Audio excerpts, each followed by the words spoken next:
Welcome to Setups, Payoffs, and Reversals, the audio companion to the book Setups, Payoffs, and Reversals, written by me, Jake Jabor, and this podcast is hosted by me, Jake Jabor. I wanted to promote my book and do it in a way that I found to be fun, because most promotion I find to be soul-sucking. So I got some of my friends to come on who were fans of Shane Black, and we're going to talk through his movies. If you like this podcast, listen to the other ones, tell your friends, and if you really like it, or you really like the films of Shane Black, or you happen to enjoy my writing, please check out my book. You can get it at weimprov.org. Just click on the merch page. Right now it's for pre-order. It should be out December. There's a chance it'll be January, but I'm hoping to have it out by December. It's written, it's edited, it's just being formatted. So check that out. Hopefully there'll be a link wherever I post this. Or go to weimprov.org/store-1-2/P/Shane Black Book. That was the best I could do with the URL. This is episode 1. We're going to talk Lethal Weapon 1 and 2 with the one, the only, Colin McGurk.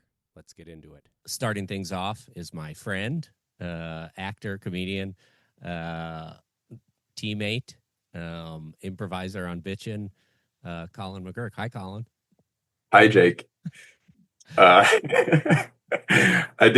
feel great. I'm very excited. What do you have to say? Well, I feel like I got to be honest with the listeners, and I thought you put a little emphasis on that friend just for me. Well, it was the first thing you listed, and I wanted to make sure that it was emphasized. We're friends. Me too. That's why it was first. Above all, you should know Colin is my friend, and then that's important to me. If you're gonna look up, if you guys are like, this is great, I want to know more about this guy, just go back to Jake. Yes. Ask for yeah, exactly. I reached out, or I sent out a open call for people if they had any favorite Shane Black movies. And the first one you DM'd me about was The Long Kiss Goodnight.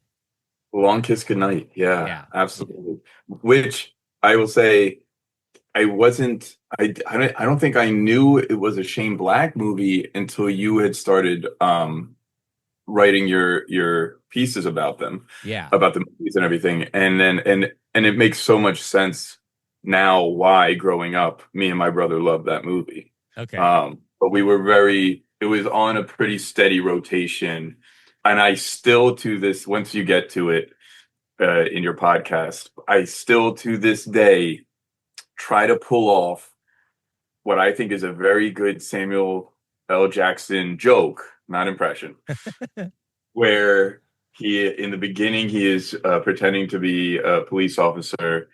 And he says to someone, "Oh, you made an assumption." Yeah. You know what happens when you make an assumption? You make an ass out of you and umshin. And I've said that several times in my life, and nobody's even blinked an eye at it. And I was like, I always loved it. I always loved that Samuel L. Jackson wouldn't allow himself to be called an ass, even by. Oh, I like that read. Yeah. Yeah. I like that read. I think the first time I heard that line, or when it honestly went over my head. Like, I was like, that doesn't make sense. And then later somebody did, like, you know what happens when you assume, you make an ass out of you and me, or whatever. Yeah. But they put a twist on it. And so that's the correct terminology of it, or I guess the correct way to do it. And then Samuel L. Jackson's like, "No, you never make an ass out of me." Yeah. It's very good. He's it's like an odd role for him. Yeah. Because he's kind of, he's like, he's played like second to the lead a lot of times in his career, but he doesn't play like somebody who's kind of like the how do I even put it? Like he's like the fuck up. Like he's constantly getting saved throughout that movie. Yeah, he's almost, I don't know if you'll think this is a good comparison, but he is the rogue. He is like the Han Solo character in this, but in a very comedic, he is the comedic turn also. Yeah. Like, yeah. Yeah, I think that's a great comparison. But we're here to talk about the Lethal Weapon. Yeah. So you said no. You said no, Colin. You don't get to do that one. You get to do Lethal Weapon. Yeah. And we should say right off the bat that you are like a very outspoken Mel Gibson defender. Yeah. Yeah. That's the whole reason I did this. Yeah, you just and... wanted to get your other straight white guy friend who grew up in the 80s and loved action movies. Yeah. We're trying to turn the public's perception of Mel Gibson. Yeah. Now you just rewatched it last night? I've rewatched both 1 and 2 Great. a couple of times. I do feel like I watch Lethal Weapon 1 probably like once a year. I think we can get into this whole Christmas movie thing, please, but I really think if Die Hard is a Christmas movie, then Lethal Weapon 1 is very much a Christmas movie. Yeah. And be like up there with that. So I do feel like I watch it once a year. And I am now feel like I'm actually biting Riggs's style. Oh, okay. I was watching it and I was like, I own that shirt, and I wear cowboy boots now, and I wear like old Wrangler blue jeans and stuff. And I'm like, I dress exactly like Riggs in Lethal Weapon. I think naked in a trailer on the beach. Sleep naked in a trailer with a dog. Yeah. Yeah. Do you watch it at Christmas? I can't confirm or deny that. I really don't know. I just know that every once in a while I'll be like, man, I haven't seen Lethal Weapon in a while. And it's such a good film, and it is so well done, and really it's a great action movie, and I love the buddy cop element of it. I'm a big Butch and Sundance fan. So yeah, I think I go from like William Goldman into Shane Black as far as like screenwriter and films that I love. So I feel like Lethal Weapon is just an extension. He says it's an extension from Dirty Harry. Like he, as in Shane Black, wrote it as his version of a Dirty Harry movie. But to me, it is also very much like a Butch and Sundance. Like the buddiness of it, I really love. Yeah, absolutely. And I know he has cited William Goldman as like a big influence, and I think even a mentor at one point. Yeah. So, do you remember, like, where does Lethal Weapon fall for you in terms of like your exposure to action movies? Was it like one of the early ones? Did it come later? It's an early one. I think when we were kids and we would go, so this is, before Blockbuster, and you would go into town, into what now I believe was just somebody's house. And that was what the movie store was. Wait, what?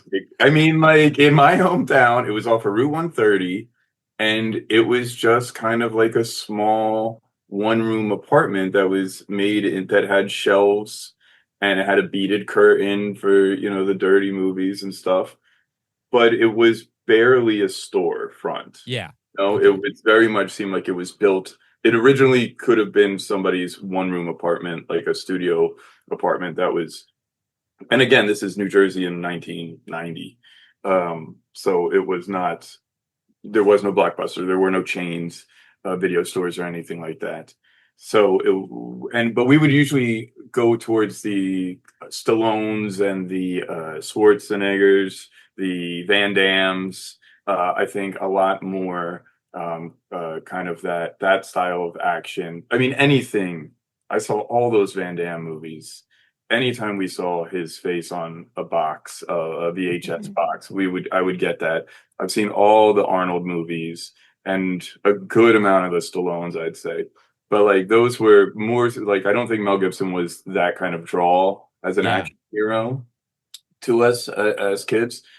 But I think it was more like a Channel 11 Saturday night movie where Yeah. it would be on quite a lot. I think that's how we really came to discover it, and it has a good element of comedy. Definitely the second one Yeah. is almost a flat out comedy. Um, which I don't know. How do you want to do this? You want to work on Lethal Weapon 1 first, Well, move to the second yeah. one? But When did you? So that's kind of like when you were introduced to those a little bit. But yeah, if I had to guess, like knowing who wrote, you probably don't know the writers who did some of those Van Damme movies or the no, Stallone movies. So when did you like then know who Shane Black was? Or has I mean years later, I'm sure years and years later, because you hear the story. I feel like it's a very good, when you're a young actor and you have dreams of coming to Hollywood, and again, this is I feel like when I moved to Hollywood, which was 16 years ago, that it was kind of the same Hollywood that it had been for the last 30 years. And like still driving up to casting directors' offices and dropping your headshots off in a box outside, right? Very, very not antiquated, but very like classic. This is what Hollywood was. And then post pandemic and the internet, and everything has changed so much. We don't even go into rooms anymore to audition. So Hollywood has changed a lot. But when I first wanted to come out to Hollywood and was really considering being an actor, and you start going on message boards, Mhm. or listening to interviews all the time as much as you could get at that time, you would hear about the Shane Black script of Lethal Weapon right. and how different it was, and how no one had ever read anything that spoke to the reader in a way that, like, this guy. So Shane Black comes to Hollywood to be an actor, goes to UCLA, I believe. He is working, like he is doing a lot of acting, and he has this understanding that when he writes a script, he knows the Hollywood game to a point where the script doesn't go from the writer directly into some producer's hand or some executive at the studio's desk. It has to go through a reader, a 20-year-old intern Yeah. whose job it is to read thousands of scripts and filter out the garbage. And he wrote Lethal Weapon in a way that it was for that guy. It was for the 20-year-old Oh yeah. intern.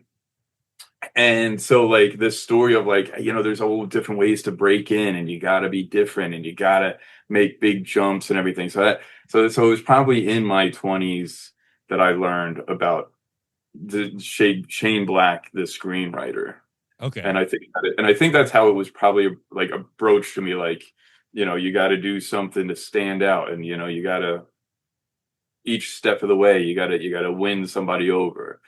And yeah, that being said, I was trying to reread the script for this podcast, and he does immediately, like, he's making jokes in the stage direction, like, right, Yeah.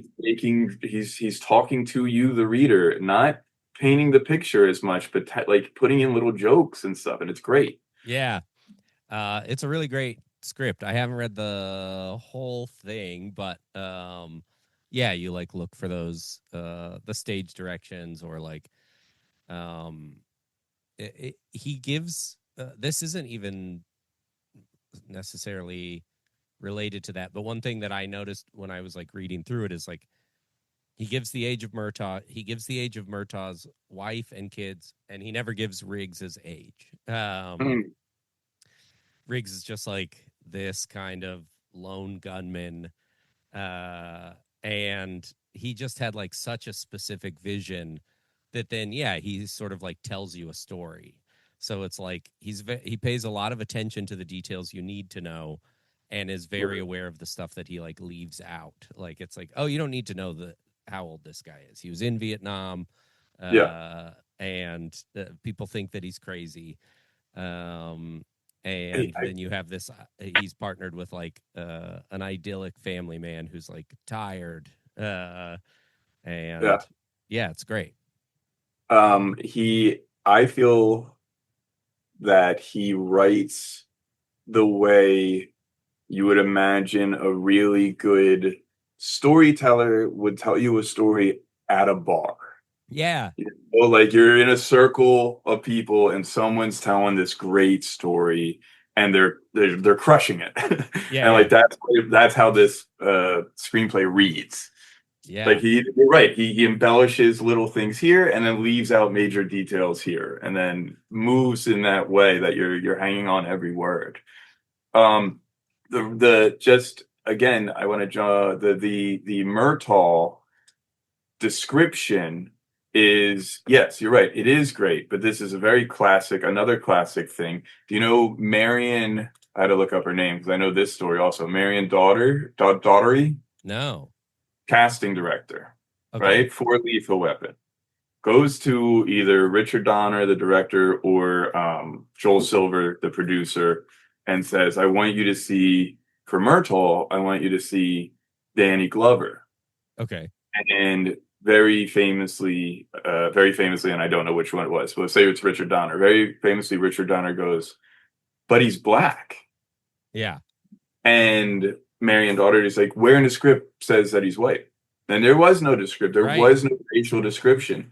So it was because of her bringing Danny Glover to Joel Silver and Richard Donner that he even got Oh, that's cast, that anything happened. And then I do think, now this is me stretching here, but I do think in Lethal Weapon 2, they put in that like, but he's black joke yeah. into the script. And I think they could be taking it from that experience. I don't know if there's a way to find that out. Oh, Uh, yeah, that's good. There's a lot of yeah, that's a good observation. I like that a lot. Yeah, I think it's very interesting that like Danny Glover was not anywhere near 50 years old. no, But they didn't blink an eye at that part. They weren't like he's not old enough. But they no. were like he's black, and it's like, oh yeah, that's not in the script. Like, um, yeah, that's so interesting. I didn't know that. So we talked about the script a little bit. What yeah, like with the first Lethal, you rewatched it. Did you watch the theatrical cut or the director's cut? Wow, I don't know. What do they have on Prime? Because I Oh, just I got it don't on. know. But you would know, I think, because I just watched the director's cut, and there's a scene in it where Riggs, there's like an assassin, a sniper at a school, and No. the sniper is like shooting at kids, and Riggs like walks up in his boots, just like right in the line of sight, and like shoots the guy out of the window. In Uh, Lethal Weapon 1? yeah. No, that's awesome. And I'd never seen it until I just rewatched it, and it was like director's cut, and then it has this extra scene that is like another example of like, oh, this guy's crazy. Like, Yeah. um and The all the cops are like, don't do it, don't go in there. It's like a very classic scene that what do you never made it. what do you think about Riggs and being like crazy? Because Oh, I think as a kid I was like, yeah, that guy's crazy. And now as an adult, well, what do you think? well, What do you think? The it's in character development and arc in this first film? yeah. So and I had heard an interview where Shane Black had talked to a cop, and a cop was like, psychopension is a thing where like if a cop wants a vacation, like a paid vacation, they will go like, I can't take it anymore. I'm going to shoot the next guy I see. Like they'll start seeding that idea. And then when they're out, they'll fire their gun in the air or whatever. And then they'll get, they'll have to do an investigation and people will be like, he was saying he was like crazy. So they'll give him like 2 months off or 2 weeks paid. And it's like the cop was doing that. So that's like a crazy thing, which I did not know. That is wild. But that movie sort of like teaches you that like he's got to meet. He's trying to draw a psycho pension. Yeah. But it is like I think I think about that arc is like it's so dark, in a way that like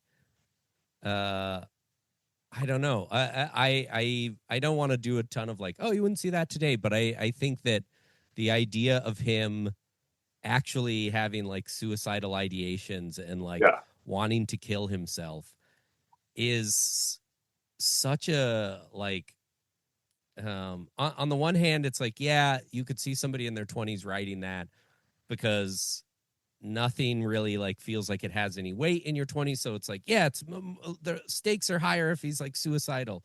But then when you're older, you're like, that's very upsetting. Like this cop. It was so rewatching when the first time he puts a gun. Even when the actor just turns it around in his hands, I'm like, that's terrifying. Yeah, that's so terrifying to even hold a prop gun like that, let alone whatever they have.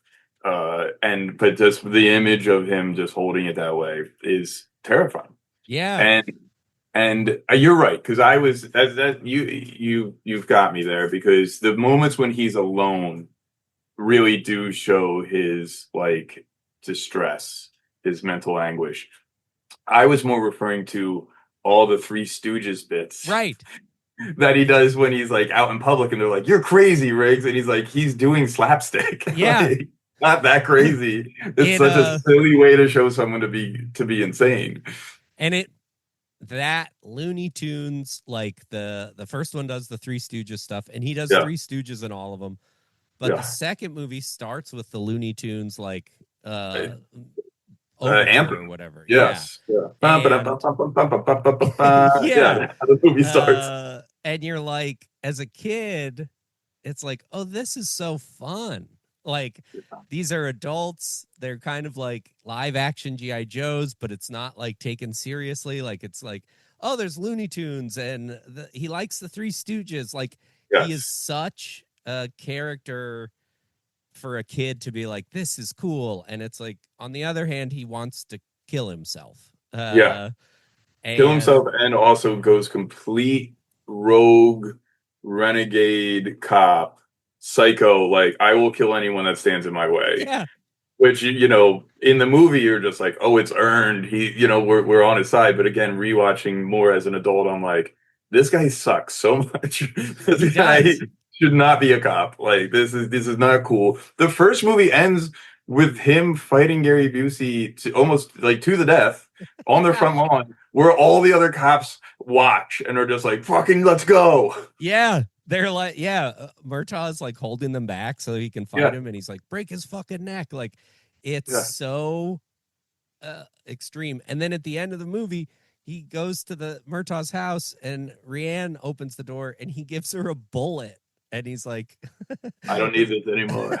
And it's like, she had a crush on him. Like, it's that thing where it's like, if I had a family and a friend, and he gave my daughter a bullet, I would be like, that's like a conversation between you and me. Like, that's not, don't involve my kids in your mental health. He is the worst. He is the worst possible male influence, I think. We got to just jump to Lethal Weapon 2, because it is so cartoonish, and Shane Black apparently wrote a amazing first draft, right? And that when I was doing my research, like, he said it was his best work. And when they were like, it's too dark, he went, okay, here's your money back. I'm not going to change a thing. And then his agent was like, don't give them your money back. But he did not come back to do the rewrites. Yeah. And And you can feel it. Yes. You can You can feel it. Yeah. How silly it is.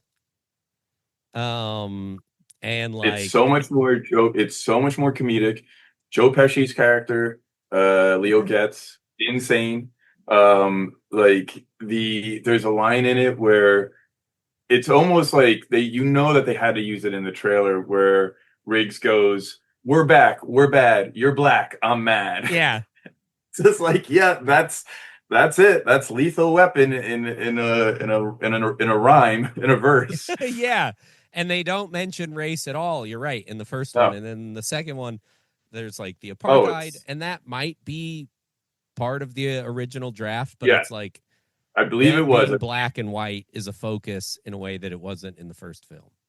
I believe it was a focus in Shane Black's original script, and the apartheid South African whatever they are diplomats were vicious. Were like much worse than so it was much darker, less cartoony.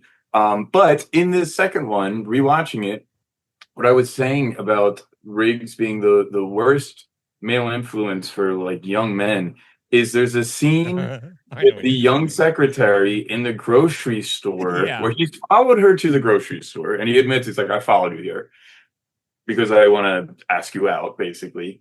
And she says no, and he just berates her, and she says no maybe 30, 40 times. Yeah. And he's pulling her out of the store, being like, come on, yeah, just say yes. Just say yes. I'm going to scream. I will scream if you don't say yes to me. Then he flips over her groceries and they run out. And there was not an element of charm to it. No. It was like, there's nothing on a rewatch where I'm like, Jesus Christ, there was nothing there. He was just being like, I'm literally not going to take no for an answer, and I'm going to drag you out of the store until you go out with me. Yeah. And I'm a cop.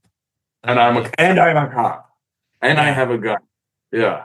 It's really, it's and I think the influence thing you were talking about is like huge. Like, it's such a like, oh man, this guy is like so fun. And it's like, you could see how someone watching that is like, this guy's cool. He's funny. Like, he gets the bad guys. Yeah. He's sexy. And it's like, this guy sucks. Like, you're like, oh man, he can get out of a straitjacket. Like, as a kid, you're like, I'd love to be able to get out of a straitjacket. And it's like, hopefully there's never a time in your life where they have to put you in a straitjacket. Like, it's such here's a cool skill I learned, and an absolute terror to everybody in my life. Yeah. And it's like, the movie sort of like, I think like Shane Black in the first one, like, finds this really nice balance between like some of the, like, it's very funny, it's comedic, and it's got these dark tones. And then the Lethal Weapon 2 sort of like turns up both, where it's like,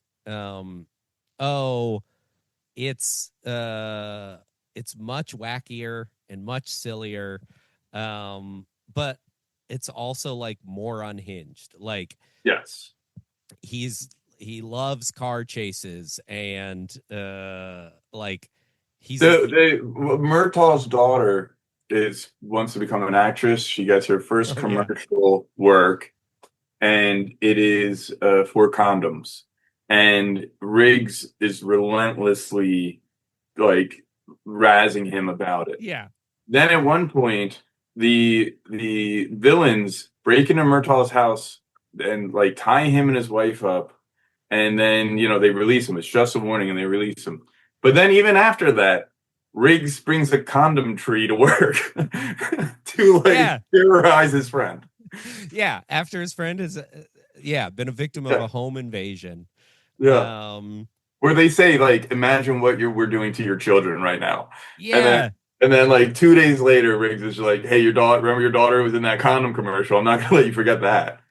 And yeah, it's like, I do sort of credit Lethal Weapon 2 with like teaching me what diplomatic immunity is, like what Yeah. apartheid is, what Yeah. cougarans are. Like it was like, oh, you put in Looney Tunes music, you have him go like eeny meeny miny hey mo and shoot the fish tank, Yeah. and there's Yeah, like that is great. That's great. But okay, even in that, he does goes, I'm surprised you haven't heard about me. Sometimes I go a little bit mad, like now, hee hee. And I'm like, that must have been a hard line for Mel Gibson to do, or if it was written that way. But I was just like, God, that's such a cringy line to be. yeah. Hey, you don't know? I'm crazy. Um yes, it takes like what even though is dark feels like a character arc in the first one, and then like yeah, it becomes like a caricature in the second one, right? Yes. And I so you had the hypothesis of like he's black as being like maybe part of the lore and thrown in there. Yeah. I heard an interview with Shane Black where he was like, oh, they took the second movie and he's like, and they made it corny. He's like he's like there's a he's like a surfboard takes a guy out and they go like wipe Yeah. out. Yeah. And in The Last Boy Scout, at the end of The Last Boy Scout, which is the movie he wrote after walking away from Lethal Weapon 2, uh Bruce Willis's character and Damon Wayans' character have now become partners, and Bruce Willis is like, well, or Damon Wayans is like, so what do we do? Catch bad guys? He's like, yeah, and you got to say something cool. And I forget what the thing is. He's like, it's the 90s. So like, hit a guy with a surfboard and say surf's up or whatever. And I was like, oh, he like wrote in a dig Yeah. for the movie that he didn't end up doing. That's great. And I just like, that's what I think is so fascinating about his career is like, he's so good at doing these like setups and payoffs.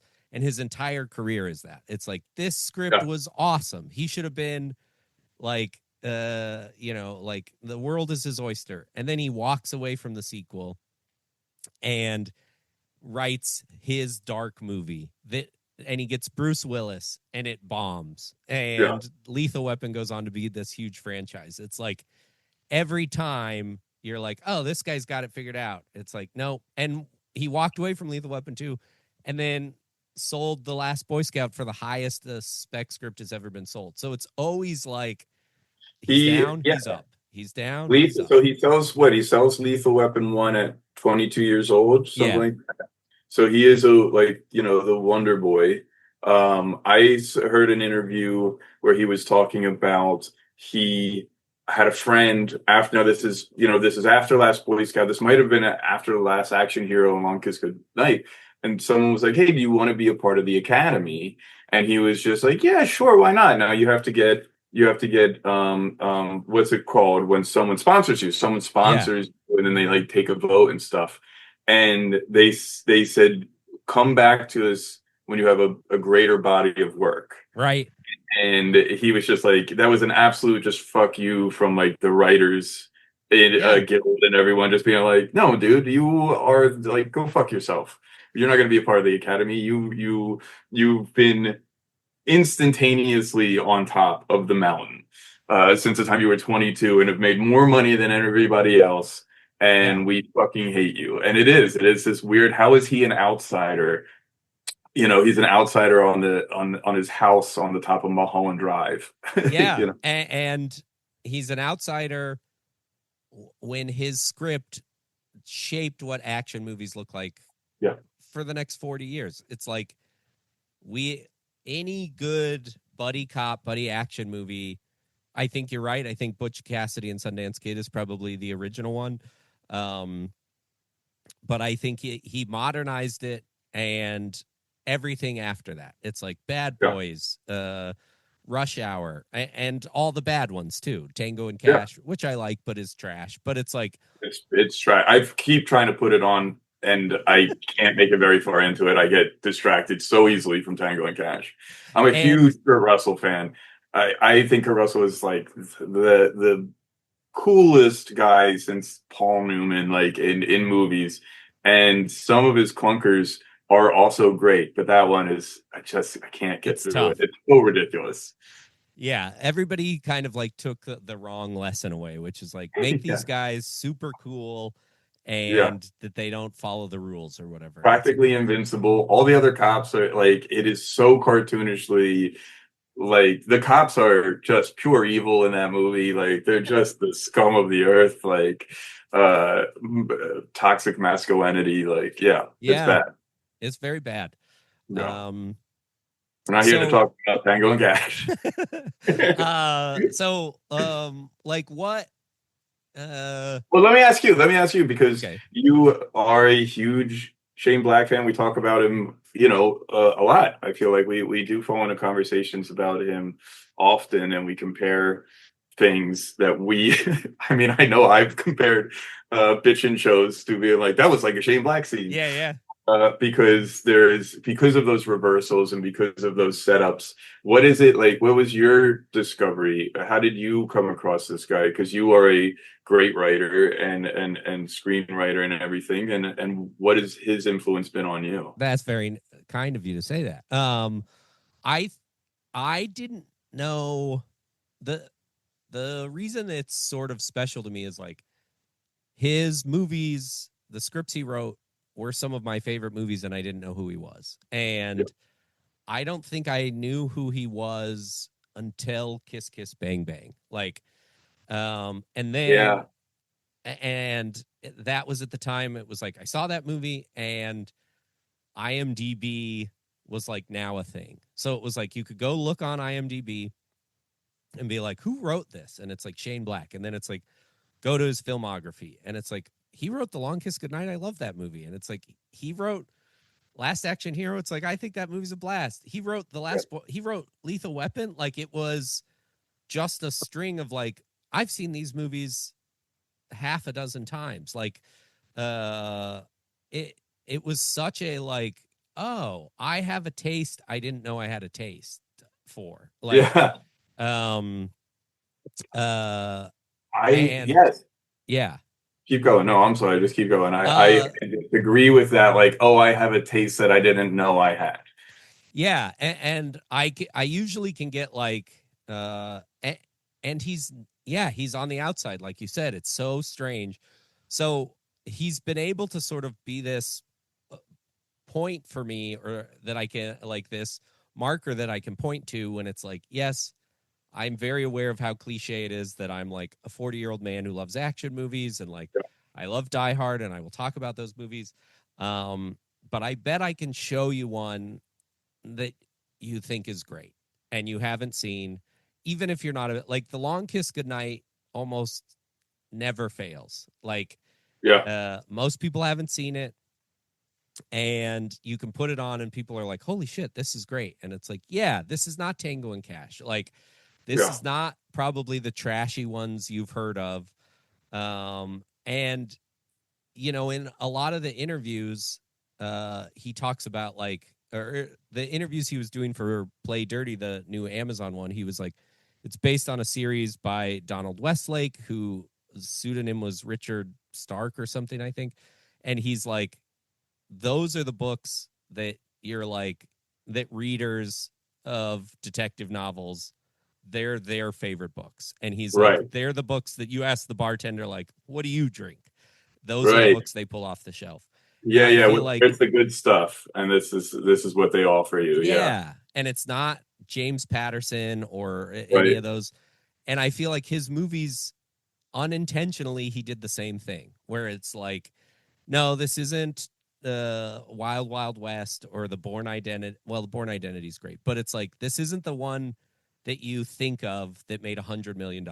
This is the one that you haven't thought of that bombed, and it's going to Right. be a better movie. So even though he's the It's a highest little. paid, yeah, he's like the underdog, and his career outside of his hands is so reflective of the stories he tells, where it's like there's no chance, like he does flawed heroes so well Yeah, that it's like there's no chance these guys are going to figure it out, and they figure it out.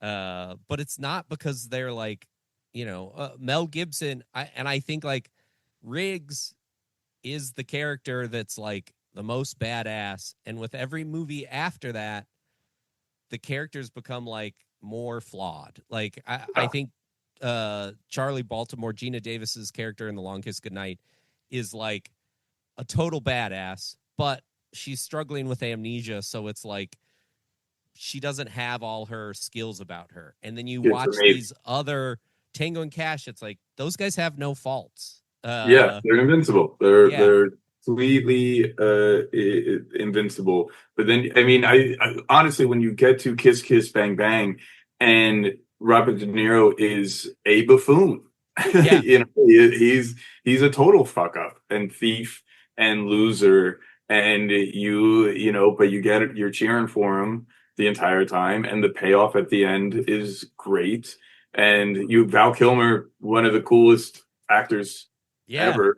I mean, also, it's funny that Shane Black also works with extremely problematic people. yeah, uh, all of them have had their except for maybe Gina Davis and Samuel L. Jackson, but like a lot of those actors that starred in these movies, who are the biggest stars in the world, yeah, all of them A-listers, are also notoriously problematic on set and offset. yeah, And I do feel like there is an element of Shane Black, and like I said before, that old school 90s, 80s, 90s Hollywood, where it really was about driving fast cars and doing cocaine. I think he did live that life yes, also, and saw himself being like, I'm a fuck up. I could lose all this, and continuously like battles with that and his own addictions and things like that. So he knows that world. He yeah, definitely has an insight to these characters that is not just like, I think they're cool. yeah, He makes them cool. He does write them cool, but he also knows that, like, I think with very telling in the script. Again, I was trying to reread the Lethal Weapon script before this.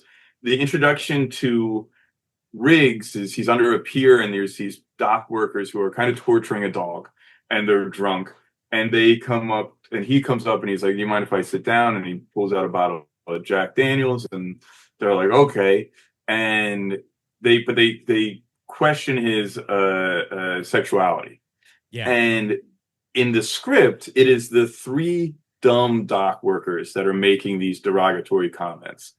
But then when it comes time to film the movie, it's Mel Gibson yeah, who's constantly using the F word, and it feels improvised. It yeah, feels like Mel Gibson slipping in there. I can't say whether it is or it isn't, you know what I mean? But it's switched where like Shane Black knows that it's not. He's like in the script, he's like, these are Neanderthals, these yeah, doctors, and this is the type of language those type of people use. And then yeah, for some reason in the movie, it falls back onto his protagonist, and it's the language that he uses there. Which I'm like, I think Shane Black is smart enough to know, like, you don't want to be that jackass meathead tough guy in real life. That's not cool. You should be sensitive. You should be in touch with your feminine side. And then on screen it's like, but you wrote The Last Boy Scout or yeah. whatever. I mean, like, I, what are you talking about? and I think like, well, one of the things that watching all of these did, and I'm like, it's tricky because it's like I'm not here to defend some of that problematic stuff, but it's art I like, so I try and acknowledge it. And but something I noticed, and I didn't, excuse me, Falling apart here. Do you want I'm me to falling take over? apart. Yeah, I'm Get a crying. glass of water and I get I'll an rant for a emotional. while. Uh, Something I didn't notice when I started watching the movies the first time around or whatever is I did what everybody did, which is like a surface read. And it's like the first time I saw Kiss Kiss Bang Bang, I walked in at my friend's house and it was on, and it was like halfway through. So I just assumed they were both cops. And it's like, oh, they're not cops. And it's like neither Samuel L. Jackson is a cop who got kicked off the force. Like he hasn't written another Jimmy Dix or Joe Hallenbeck in The Last Boy Scout is like disgraced Secret Service agent. Like, he hasn't written cops since the first Lethal Weapon. They're always like misfits and stuff, right? And Yeah. so it becomes less propaganda as it goes along, because it's not people with badges going around shooting people. And his characters, like the nice guys, I tell this anecdote in the book about how at the time I saw it and I went and told my girlfriend, like, I just saw the best movie. I saw The Nice Guys. It's so good. And her friend came over and her friend was like, I just saw the worst, like, sexist, misogynistic film. And I felt so like ashamed, because I was like, I didn't clock any of that. And in a rewatch, it's like, yeah, Ryan Gosling's character calls his daughter's friend a little slut at one point or whatever. And they're like, he's slut shaming. And it's not an excuse, but his character is not a good guy. Like, the nice Yeah. guys is ironic. Like, he asks Yes. his daughter at one point, he's like, am I a bad guy? And without flinching, she goes, yes. Like, Yeah. he is a drunk. He's a People, liar. people like Ryan Gosling. These are not Yes. good guys. Ryan Gosling is charming. Like, I think that's what's hard about the Lethal Weapon, where it's now we know like Mel Gibson is a fucking psycho asshole. And so you're watching it and you're like, man, why did I ever like this character? And it's because you thought he was charming before. Like, Yeah. if Ryan Gosling turns around and, I don't know, does something horrible, we're gonna watch that movie and watch these movies and be like, this guy thought he was so charming. I Look at this know. movie. I feel like that happens all the time with people. This will get me in trouble. Johnny Depp. Yeah. Man, we fucking loved Johnny Depp for decades. Every human being in America loved Johnny Depp.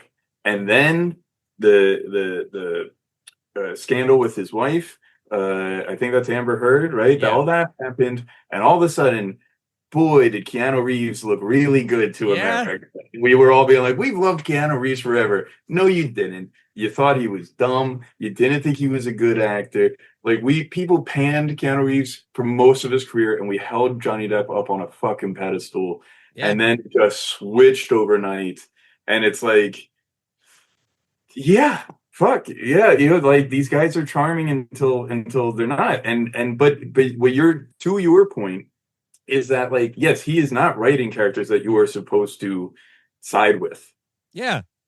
They're fuck ups, and misfits is like a polite word for it. They are guys trying to be better in life, but for the most part, they have not been good people. Yeah. And that's like, that is the heroic thing about them, is that they are capable of being better, that they're not Yeah. good. And that's like why I think his movies work so well, is it's like, it is flawed people, and he doesn't have them like lock in and save the day. It's like they stumble backwards into doing something heroic, and they're a little better at the end of it. And Yeah.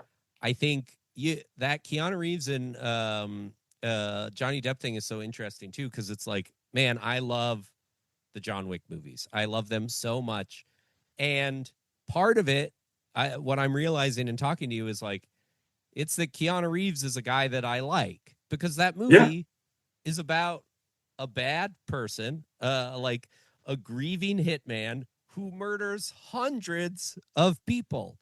And it's Yeah. like the Pirates movies, it's like, yeah, Johnny Depp plays a pirate, but he only kills a fraction of the people. Like, it's a I Disney don't think he movie. killed. It's a Disney movie. Nobody dies. Even they're undead. Like, nobody. He doesn't kill a single person. Yeah, it's like Just a they're silly guy goofing around and yeah. drinking too much. And And now it's like, yeah, I don't want to watch that. I'll watch John Wick murder 100 people, because right. it's like the guy doing it. And I think that's a little bit of what he's able to do, is like and to his credit, and also not to his credit, because it's like, yeah, people are very dismissive of a lot of his stuff, and it's like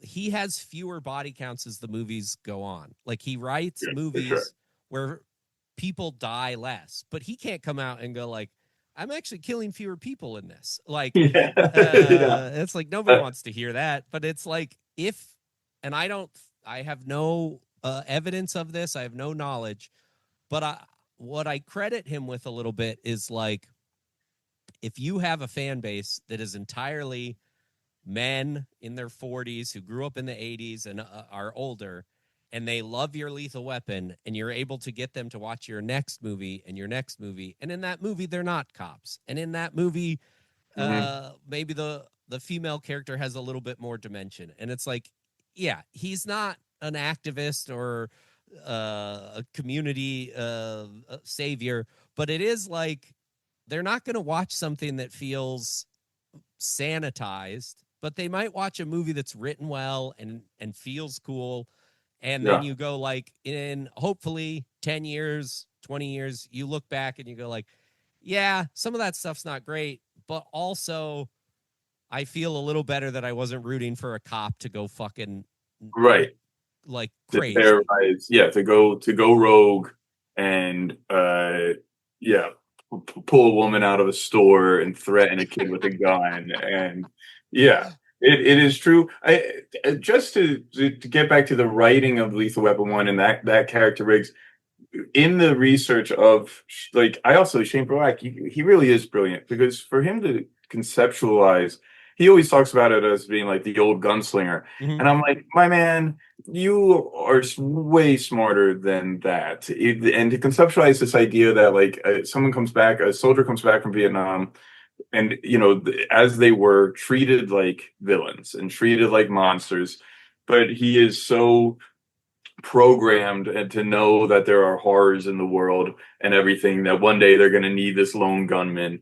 And then for him also to have the arc of like the scene, it starts with him committing, like, with a gun in his mouth, watching Christmas movies alone in his trailer, and ends with him having Christmas dinner with a fest around loved ones. It's like, well, this guy can really fucking write, and that's really very impressive. And at the same time, it's like, yeah, now as an older man, I can look at that movie and be like, wow, this guy's a piece of shit. But at 14, 12, yeah, like 10, 11, 12, 14, which I do think most, if not all, mass commercialized media is geared towards like 14-year-old boys. I mean, just Marvel movie, everything is just for 14-year-old boys. That movie at that time was the coolest. Riggs was the coolest, and he somehow, I think Shane Black always knew, like, this is a bad guy. These are not good.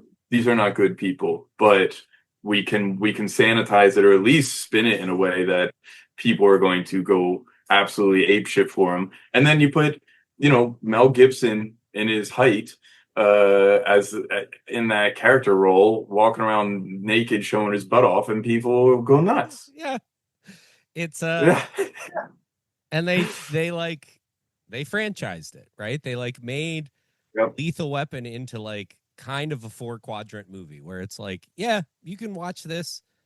It's for 14-year-old boys, but it's like, it's an action movie that you could probably take everybody to. It doesn't. The first one is like pretty severe in some of the torture and stuff. I wonder if I saw any of the other ones in theater. I'm sure I must have seen 3, or is it 4? There's 4 of them. What's the 4th one? What's the Chris 4 is Jet Li, right? Rock. Yeah, and Jet Li is in 4. Yeah. Yeah. Wow. Yeah. I saw that in theaters with my mom. Get out. Yeah. And Joe Pesci. Yeah, it's a family movie. It is. And Joe Pesci gives a speech at the end about how he didn't have any friends growing up except for a little frog. And he put the frog in the front of his bike, and the bike fell over, and he ran over his frog, and he hadn't had a friend since he met Riggs and Murtaugh.